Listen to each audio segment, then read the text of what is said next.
Hello दोस्तों, स्वागत है आपका आपके पसंदीदा प्लेटफॉर्म पे। आज हम लोग बात करने वाले हैं ब्लू कार्बन क्या होता है, ब्लू कार्बन का कंसेप्ट क्या होता है और क्यों ये चर्चा में बना हुआ है, क्यों ये न्यूज़ में बना हुआ है, इस पे हम लोग बात करेंगे। देखिए, कोई भी आर्टिकल्स आता है तो ये तो जानने का प्रयास करना ही है कि क्या उसमें चेंज हो रहा है, क्या उसमें चेंज हुआ है, क्या नया डाटा आया है, ये तो प्रयास करना ही करना है।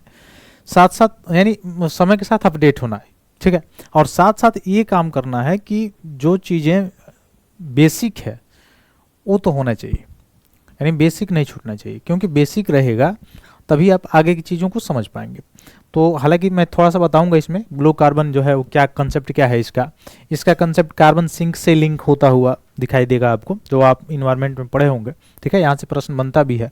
आप देख रहे होंगे कि एक बार मुख्य रूप से देखा जाए इस समय जो है कार्बन क्रेडिट की भी वो बात की जा रही है, या ग्रीन कार्बन की बात की जाती है, या ज़्यादातर जो है ग्रीन बजट की बात की जाती है। तो इस सभी चीज़ों को हम लोग जानने का प्रयास करेंगे। तो कोई भी आप में से क्या बताएगा, क्या ग्रीन बजट होता क्या है? कमेंट बॉक्स में कोई बताएगा ग्रीन बजट होता क्या है? हाँ, यानी ऐसा जीडीपी जिसमें मुख्य रूप से जो पर्यावरण में जो हानि हुई है, लॉस हुआ है, उसको उसमें से घटा दिया जाए, उसके बाद से जो बचता है जीडीपी में उसे कहा जाता है ग्रीन बजट, ग्रीन जीडीपी कहा जाता है। सॉरी, उसमें क्या कहा जाता है? उसको ग्रीन जीडीपी कहा जाता है, ठीक ना। हाँ, तो ग्रीन जीडीपी मैं पूछ रहा था। तो ग्रीन जीडीपी क्या होता है? जो जीडीपी हमारी है उस जीडीपी में उस इंडस्ट्री हो गया या और सेक्टर्स हो गए जो उस मुख्य रूप से उत्पादन में जितना लॉस हुआ है इन्वायरमेंट का, उसको अगर घटा देते हैं, माइनस कर देते हैं, सब्सट्रैक्ट कर देते हैं, उसके बाद से जो शेष बचता है उसको क्या कहा जाता है? हाँ, ग्रीन, उसको क्या कहा जाता है? हाँ, मुख्य रूप से ग्रीन जीडीपी कहा जाता है, ठीक है। तो ब्लू कार्बन के बारे में हम लोग आज देखने का प्रयास करेंगे। देखिए, ब्लू कार्बन है कि अभी जो हाल ही में अध्ययन जो हुए हैं, स्टडी हुए हैं, उससे पता चला है, हालांकि ये तो ऐसे ही पता था, लेकिन ऐसे ही पता चला है कि जो ब्लू कार्बन है ना, इसकी अवशोषण, कार्बन डाइऑक्साइड की अवशोषण करने की जो क्षमता होती है वो पेड़ पौधे से भी ज़्यादा होती है। अब आप बोलेंगे, डायरेक्ट लिंक करेंगे कि क्यों पेड़ पौधे से ज़्यादा? पेड़ पौधों का मतलब क्या? पेड़ पौधे भी कार्बन डाइऑक्साइड का अवशोषण करते हैं क्या? तो बिल्कुल करते हैं। कैसे करते हैं? आप जानते होंगे कि प्रकाश संश्लेषण की जब प्रक्रिया होती है, अब आप कहेंगे कि प्रकाश संश्लेषण की प्रक्रिया क्यों होती है? तो मेन बात यह है कि प्रकाश संश्लेषण की प्रक्रिया इसलिए होती है कि पेड़ पौधे अपना भोजन उसी के द्वारा बनाते हैं, और किसी भी चीज़ को, चाहे वो मुख्य रूप से प्लांट्स हो या कोई एनिमल्स हो या कोई जीव जंतु हो, उसको चलने के लिए, गति करने के लिए, सजीव रहने के लिए न्यूट्रिएंट की आवश्यकता है, भोजन की आवश्यकता है, पोषण की आवश्यकता है। तो उस पोषण को पूरा करने के लिए अलग अलग जीव अलग अलग प्रकार से करते हैं, ठीक है। वैसे ही जो प्लांट्स होते हैं वो क्या करते हैं? वह फोटोसाइंथेसिस के माध्यम से, प्रकाश संश्लेषण की प्रक्रिया के माध्यम से क्या करते हैं? अपना भोजन बनाते हैं, अपना न्यूट्रिएंट बनाते हैं। अब वो कैसे बनाते हैं? तो आप ये पढ़े होंगे, बेसिक्स में आप पढ़े भी होंगे, फंडामेंटल जब फाउंडेशन पढ़े होंगे तो, कि जो पेड़ पौधे होते हैं वो सूर्य की प्रकाश की उपस्थिति में, और चूंकि पेड़ पौधों की हरी पत्तियों में क्या पाया जाता है? क्लोरोफिल, ठीक है, हरित लवक पाया जाता है। वह हरित लवक जो है वो क्या करता है? सूर्य के प्रकाश को एब्जॉर्ब करता है, और वायुमंडलीय जो कार्बन डाइऑक्साइड है, उसका वायुमंडलीय कार्बन डाइऑक्साइड को लेकर, वायुमंडलीय कार्बन डाइऑक्साइड को ग्रहण करके, और तब क्या बनाता है? तब नीचे से अपने जड़ों के माध्यम से जल लेके तब ग्लूकोज यानी स्टार्च बनाता है, और साथ साथ क्या बनाता है? ऑक्सीजन, जो कि मुक्त कर देता है वायुमंडल में, और जिसको अलग अलग जो जीव जंतु है या मनुष्य है वो ऑक्सीजन को लेता है, जो एक तरह का प्राणवायु कहा जाता है, ठीक है। अब क्यों प्राणवायु कहा जाता है? क्यों ऑक्सीजन न मिले तो व्यक्ति की मृत्यु हो जाती है? ये आप लोग कमेंट बॉक्स में बताइएगा, या मैंने एनसीईआरटी जब मैंने पढ़ाया तो उसमें बताया भी है, क्योंकि वो फाउंडेशन है, ठीक है, वो बेसिक है आपका। तो प्रकाश संश्लेषण के लिए पेड़ पौधों की क्या आवश्यकता है? क्या आवश्यकता है? कार्बन डाइऑक्साइड की आवश्यकता है। तो कार्बन डाइऑक्साइड की जब आवश्यकता है पेड़ पौधों को, तो वो भी कार्बन डाइऑक्साइड को क्या करते हैं? एब्जॉर्ब करते हैं, अवशोषित करते हैं। अब ये सारे कंसेप्ट बात क्यों की जा रही है ये सारी चीज़ों की? क्योंकि आपको पता है कि पिछले कई मतलब दशकों से जो ग्रीन हाउस गैसेज हैं, ग्रीन हाउस जो गैसों का इमिशन है वो ज़्यादा हो रहा है, जिसके कारण जो है पॉल्यूटेंट ज़्यादा हो रहे हैं, पॉल्यूशन से ज़्यादा हो रहा है। पॉल्यूशन से ज़्यादा होने के कारण जो इन्वायरमेंट है उसमें परिवर्तन देखने को मिल रहा है, आपको जलवायु में परिवर्तन देखने को मिल रहा है, इन्वायरमेंट उससे प्रभावित हो रहा है। ये सारी चीज़ें आप घटनाएं देख रहे हैं अलग अलग जगहों पर, कहीं पे बाढ़ का बाढ़ आ जाना, कहीं पे ग्लेशियर्स पिघल जाना, कहीं सूखा आ जाना, और इस सब कारणों से ग्लेशियर्स पिघलने के जो ह्यूमन्स राइट्स है या जो पर्यावरण तंत्र है या पारिस्थितिक तंत्र है उस पर क्या पड़ता है, इफेक्ट पड़ता है, प्रभाव पड़ता है, आप समझ ही रहे होंगे। और कृषि पैटर्न तो खराब होती है, क्योंकि कहीं वो एक ही मौसम का पैटर्न जब चेंज होगा तो कहीं जहां बाढ़ नहीं आने वाला होगा वहां बाढ़ आ गया, जहां पे कहीं कुछ जगह पे सूखा पड़ गया, ये सारी चीजें मौसम पर प्रभाव पड़ेगा तो वर्षा पे भी प्रभाव पड़ेगा, कृषि संचित जो भूमि है वह मुख्य रूप से वहां पे प्रभाव पड़ेगा। ठीक है, तो इस सारे और उस पर प्रभाव पड़ेगा तो कहने न्यूट्रिएंट्स पे भी प्रभाव पड़ेगा। क्यों?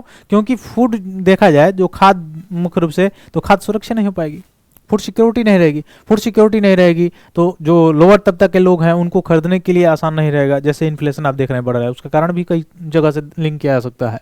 तो उससे क्या होगा, उनको न्यूट्रिएंट नहीं मिलेगा और फिर भूखा वाला काम आ जाएगा, फिर अंडर न्यूट्रिएंट हो जाएंगे। ठीक है, तो वहां से लेंगे तो वहां से मुख्य रूप से ग्रीन हाउस जो गैसेज हैं, हालांकि उसमें से कई गैसें हैं, नाइट्रस ऑक्साइड्स हैं, फिर उसमें से आप देखेंगे कार्बन डाइऑक्साइड, कार्बन मोनोऑक्साइड, ये सभी गैसें हैं। लेकिन कार्बन डाइऑक्साइड आप देखेंगे कार्बन डाइऑक्साइड जो है कोयले से जो गैस निकलती है या अलग अलग इंडस्ट्रीज है वहां से, या पर्यावरण में मुख्य रूप से आप जो यातायात ट्रेवल जो करते हैं उसमें यातायात जो जाता है आता है, व्हीकल्स जो चलते हैं उसके कारण भी पॉल्यूशन होता है, वायु प्रदूषण होता है। ठीक है, क्योंकि ये जो गैसेस निकलते हैं इमिशन होने के बाद, क्यों निकलते हैं?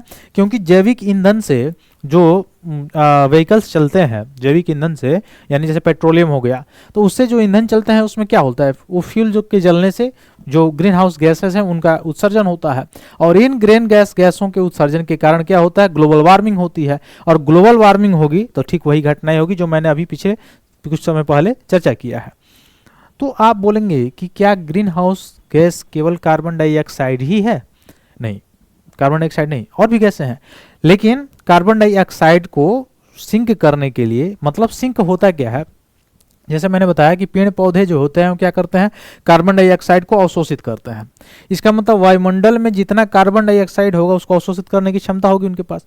अब वो अवशोषित कर, पेड़ पौधों की संख्या कट रही है, या आप देखें कि जो ब्रिटिश शासन था उस समय से अभी तक बहुत ज़्यादा पेड़ों की कटाई हुई, या स्टेट के पास जब वन का जो था पूरा क्षेत्र तो उसमें भी बहुत सारी कटाई होगी, क्योंकि स्टेट जो है वैसे पैसा कमाता था। अब तो है समवर्ती सूची में 42वें संवैधानिक संशोधन 1976 के बाद उसको कंकरेंट लिस्ट में डाल दिया गया, यानी समवर्ती सूची में डाल दिया गया। ठीक है, वो आपको पता है। तो वहां से जब वन की संख्या कम है, यानी जंगल की संख्या, पेड़ों की संख्या कम है, और साथ साथ देखा जाए कार्बन डाइऑक्साइड का इमिशन ज्यादा है, क्योंकि इंडस्ट्रीज बढ़ गई या व्हीकल्स बढ़ गए, पॉपुलेशन बढ़ गया, तो कहीं ना कहीं कार्बन डाइऑक्साइड का इमिशन ज्यादा है, कोयले का, जैविक ईंधनों का ज्यादा इमिशन है। इमिशन होने के कारण कार्बन डाइऑक्साइड की मात्रा जो है वो ज्यादा हो गई। अब कार्बन डाइऑक्साइड की मात्रा ज्यादा हो गई और कार्बन कैप्चरिंग करने के लिए जो प्लांट्स हैं वो तो कम है, तो जितना अवशोषित करने की उनकी क्षमता है वो तो अवशोषित हो गया। अब बाकी कार्बन डाइऑक्साइड की मात्रा दिन पर दिन क्या हो गई, बढ़ गई, तो वह वायुमंडल के लिए क्या हो गई, वही प्रभावी हो गई। अब वो क्यों प्रभावी होगी? क्योंकि वह क्या करता है, वह सूर्य के प्रकाश को एब्जॉर्ब तो कर लेता है, अवशोषित तो कर लेता है, लेकिन उत्सर्जित करने से रोकता है। तो फिर आप कहेंगे कि क्या पृथ्वी पे कार्बन डाइऑक्साइड नहीं होना चाहिए? देखिए, कार्बन डाइऑक्साइड पूर्णतः समाप्त हो जाए तो है नहीं। जैसे आप भारत जो लक्ष्य रखा है 2070 तक जीरो कार्बन इमिशन तक की इमिशन के लिए, इसका मतलब ये नहीं कि जीरो कार्बन इमिशन का मतलब हम बिल्कुल कार्बन इमिशन ही नहीं करेंगे, नहीं, हम कार्बन उतना ही इमिशन करेंगे जितना अवशोषण हो जाए, उसको जीरो कार्बन इमिशन कहा जाता है। ठीक ना, ये आप समझ रहे होंगे। अब जो कार्बन, अगर आप कहें कि कार्बन का इमिशन ही ना हो तो क्या हो जाएगा, पृथ्वी पूरा क्या हो जाएगी, ठंडी हो जाएगी। तो विकिरण होना वो तो जरूरी है, लेकिन वह एक पॉइंट तक होना चाहिए, जितना उसका एब्जॉर्मेशन हो जाए, जितना उसका अवशोषण हो जाए, उससे ज्यादा होगा कार्बन का इमिशन या ग्रीन हाउस गैसों का इमिशन जब होगा, जैसे CFC SCFC आप पढ़े होंगे, तो उससे क्या होगा, उससे ग्रीन हाउस जो गैसेस हैं उनका इमिशन जब ज्यादा होगा तो क्या होगा, ग्लोबल वार्मिंग होगा, जलवायु परिवर्तन होगा, मौसम का पैटर्न चेंज होगा। ये सारी चीजें मैंने जो पीछे बताया है। क्यों? क्योंकि उसकी कैप्चरिंग की संख्या जो हो जाएगी वो कम हो जाएगी अवशोषण होने की, तो वो क्या करेगा, सूर्य के प्रकाश को ज्यादा एब्जॉर्ब करेगा, एब्जॉर्ब तो कर लेगा लेकिन निकलने नहीं देगा, तो इसी क्षोभ मंडल के नीचे वो रहेगा और जो सूर्य का प्रकाश है और हीट करता जाएगा पृथ्वी को। ठीक है, तो इसी कार्बन को इमिशन, ये कार्बन का जो इमिशन है इसको अवशोषण कर लिया तो वनीकरण का काम किया जाए, ज्यादा से ज्यादा प्लांट लगाया जाए। लेकिन प्लांट से भी ज्यादा देखा जाए जो ब्लू कार्बन है, ब्लू कार्बन का मतलब, ब्लू मतलब आप समझ रहे होंगे, ब्लू का मतलब समुद्र हो गया, समुद्र। ठीक है, इसके लिए ये वर्ड यूज किया जाता है। तो समुद्र में जो होता है प्लैंकटन होते हैं, आप देखें सुने होंगे प्लैंकटन। ये प्लैंकटन क्या करते हैं, कार्बन को अवशोषित करने की क्षमता इसमें होती है, ठीक है। और इन प्लैंकटन को कौन खाते हैं, जो समुद्री जीव होते हैं, मछलियां जो होती हैं या अन्य समुद्री जीव जो होते हैं वो खाने का काम करते हैं। अब वो खाने का काम करते हैं, एक प्रकार से उनका भोजन भी हो गया। दूसरा, प्लैंकटन को बढ़ने के लिए कार्बन चाहिए, तो कार्बन भी मिल गया। तो इसलिए यह लाया जा रहा है कंसेप्ट, ब्लू कार्बन का कंसेप्ट लाया गया। यानी जितना स्थल पे पेड़ पौधे कार्बन का उत्सर्जन अवशोषण करते हैं, उससे कई गुना ज्यादा जो समुद्र है, जो नीचे समुद्र का सतह है, वह कार्बन का अवशोषण करते हैं। खासकर मैंग्रोव्स के बारे में अगर बात किया जाए, जैसे मैंग्रोव्स जैसे आप जाएंगे उड़ीसा के तट से होते हुए, जब आप जाएंगे जो सहारन कह रहे हैं सॉरी, जब आप जाएंगे पश्चिम बंगाल से होते हुए, पश्चिम बंगाल का क्षेत्र जब होते हुए जाएंगे, ठीक है, तो वहां पे आपको ज्यादा देखने को मिलेगा मैंग्रोव वन जो होते हैं। हालांकि गुजरात में भी मैंग्रोव वन लगाए जा रहे हैं। तो मैंग्रोव वन क्या होते हैं, जो छोटे छोटे समुद्री जीव होते हैं, जलीय जीव होते हैं, उनके संरक्षण का भी काम करता है, और भूमि को भी, जैसे आर्द्र भूमि, सारी चीजें, इन सबको भी संरक्षण करने का काम करता है मैंग्रोव, ठीक है। तो सुंदरबन का डेल्टा जो आप देखे होंगे, ठीक है। तो ये जितने भी जो ब्लू कार्बन है, इसमें अभी बात की गई कि ब्लू कार्बन से ज्यादा जो मैंग्रोव्स हैं वो ज्यादा कार्बन का अवशोषित कर रहे हैं, ठीक है। तो अवशोषित कर रहे हैं तो उनको और बढ़ावा देना चाहिए। और इसको मैंने समझाई दिया। तो ब्लू कार्बन क्या होता है, जो समुद्र के पास, समुद्र मतलब जलीय जीव, जो जल है, जो प्लैंकटन है, जो उसको कार्बन को कैप्चर करने की, कैप्चर का मतलब कार्बन कैप्चर को ही एक शब्द में कार्बन सिंक कहा जाता है, ठीक ना, ये समझ लीजिएगा। कार्बन कैप्चर को ही एक भाषा में क्या कहा जाता है, कार्बन सिंक कहा जाता है। तो कार्बन सिंक करने की, कार्बन को कैप्चर करने की जो ज्यादा कैपेबिलिटीज है, वह किसके पास है, ब्लू कार्बन, ठीक है। तो ब्लू कार्बन आप समझ होंगे, ब्लू कार्बन मतलब समुद्रों के द्वारा, प्लैंकटन्स के द्वारा जो पानी में, जो पानी जो है यानी समुद्र जो है, उसके पास जो कार्बन को अवशोषित करने की जो क्षमता होती है, वही ब्लू कार्बन कहलाती है। अब आप समझ गए होंगे, ठीक है। और ग्रीन कार्बन क्या है, जो पेड़ पौधों के पास कार्बन को अवशोषित करने की क्षमता होती है, उसको ग्रीन कार्बन कहते हैं। उसे क्या कहते हैं, ग्रीन कार्बन, ठीक है। इसको भी याद रखिएगा। तो आइए हम लोग इसको चर्चा करें, कौन कौन ऐसा चीज है जो इसमें न्यूज में बना हुआ है। जिसमें बताया गया है कि मैंग्रोव का जो तटीय आर्द्र भूमि है, वेटलैंड्स है, मैंग्रोव जो है, वह प्रतिवर्ष लगभग उष्णकटिबंधीय वनों की तुलना में 10 गुना अधिक दर से कार्बन का अवशोषण कर रहे हैं। अभी मैंने बताया, अब आपको समझ में आ जाएगा ये आर्टिकल्स, अगर आप ध्यान से समझने का प्रयास किए होंगे तो 10 गुना ज्यादा दर से, यानी मैंग्रोव देख सकते हैं, वेटलैंड्स देख सकते हैं, कितना इंपॉर्टेंट है। अच्छा, वेटलैंड्स के लिए कोई कन्वेंशन है क्या, वेटलैंड्स के लिए कोई कन्वेंशन है क्या भारत में, वर्ल्ड लेवल पे बताइए, कोई कन्वेंशन है क्या वेटलैंड्स के लिए। अच्छा, मैं बता दे रहा हूं, 2 फरवरी 1972 को, 2 फरवरी 1972 को कोई कन्वेंशन हुआ था वेटलैंड्स के लिए। आप बताइए कमेंट बॉक्स में कहां पे हुआ था और किस नाम से उसको जाना जाता है, ठीक है, ये बताएंगे, ठीक। तो ये तो न्यूज था, आप देख लीजिए। यही मैं बता रहा था, डीप ओशन में, डीप सी में आप जाएंगे तो क्या होता है, प्लैंकटन्स पाए जाते हैं, और प्लैंकटन्स क्या होते हैं, कार्बन को क्या करते हैं, अवशोषित करते हैं, ठीक। ये सारी चीजें आपको ये डायग्राम से समझ में आ रही होंगी। यह भी ऑक्सीजन निकालते हैं पेड़ पौधे, कार्बन डाइऑक्साइड का अगर यहाँ से इमिशन होता है, जैसे इंडस्ट्री है, व्हीकल्स हैं, तो ये कार्बन डाइऑक्साइड को क्या करते हैं, अवशोषित करते हैं प्लांट्स, और मैंने पेड़ पौधे। उसके बाद से डिसॉल्विंग जो सी वाटर है, समुद्र के जो पानी है, उसमें जब जाता है तो फोटोसिंथेसिस होता है। यहाँ पे जो छोटे छोटे पेड़ पौधे जो पाए जाते हैं समुद्रों में, वो भी ऑक्सीजन लेते हैं, कार्बन डाइऑक्साइड को ग्रहण करते हैं, ठीक है।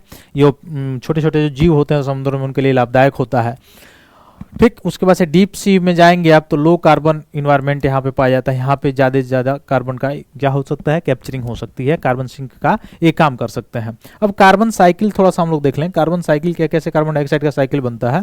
तो फोटोसिंथेसिस में कार्बन डाइऑक्साइड, जो वायुमंडलीय कार्बन डाइऑक्साइड जाता है, ठीक है, और फिर यहाँ से ऑक्सीजन चला जाता है। फिर एनिमल्स जो लेते हैं वो कार्बन डाइऑक्साइड क्या करते हैं, फिर छोड़ते हैं। पेड़ पौधे कुछ ले लेते हैं, कुछ बाहर, कुछ व्हीकल से जाता है, फिर फैक्ट्रीज वगैरह से इमिशन होता है, फिर ऑर्गेनिक जाता है। फिर पेड़ पौधे जब ये कार्बन डाइऑक्साइड लेते हैं तो ऑर्गेनिक के रूप में, फिर ये डेड जब हो जाते हैं तो ये जब पृथ्वी में चले जाते हैं फॉसिल्स के रूप में, फॉसिल फ्यूल के रूप में, तो फॉसिल फ्यूल बनते हैं।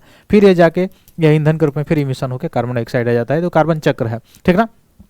और ये तो प्लैंकटन मैंने बताया, प्लैंकटन वगैरह जो सारी चीज़ें हैं, जो कार्बन स्टोरेज लार्ज मरीन और ऑर्गेनिज्म, देखिए यहाँ पे समुद्र के सतही तलों पे ज़्यादा पाया जाता है, जो ओल्डर्स हैं, और ये न्यूअर भाग है इसका, ठीक है।